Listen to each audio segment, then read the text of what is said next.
సినిమాలో ప్రసారమవుతున్న సీరియల్స్ మళ్ళీ అలాగే ఎటో వెళ్ళిపోయింది మనసు.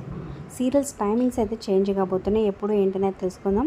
ఇప్పుడు చివరి వరకు చూడండి. మరి ఈ 2 సీరియల్లో మీ ఫేవరెట్ సీరియల్ ఏంటి కింద కమెంట్స్ రూపంలో తప్పకుండా తెలియచేయండి. అలాగే ఒక లైక్ చేసి మా ఛానల్ని ఎంకరేజ్ చేయడం మర్చిపోతుంది. ఫ్రెండ్స్కి షేర్ చేయండి. మరిన్ని ఇంట్రెస్టింగ్ వీడియోస్ అప్డేట్స్ కోసం సబ్స్క్రైబ్ చేసుకోండి. అలాగే డిస్క్రిప్షన్ లింక్ ఉంటుంది. లింక్ ద్వారా అంతా online shopping offer with discount వస్తుంది. ఒకసారి క్లిక్ చేసి ట్రై చేయండి. మీ ఫ్రెండ్స్ అండ్ ఫ్యామిలీకి షేర్ చేయండి.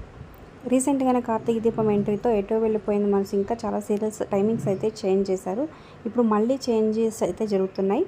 మళ్ళీ సీరియల్ అయితే మధ్యాహ్నం 3 గంటలకు ప్రసారం కాబోతుంది. అలాగే ఎటో వెళ్ళిపోయింది మనసు సీరియల్ 3:30కి వస్తుంది అనమాట. So half an hour back జరిగినాయి అనమాట. ఇక ఏప్రిల్ 15th నుంచి ఈ టైమింగ్స్ అప్లై అవుతాయి, సోమవారం నుంచి. సో ఈ టైమింగ్ చేంజ్ అలర్ట్పై మీ అభిప్రాయాలు కింద కమెంట్ చేయండి. Like, share, subscribe for more videos.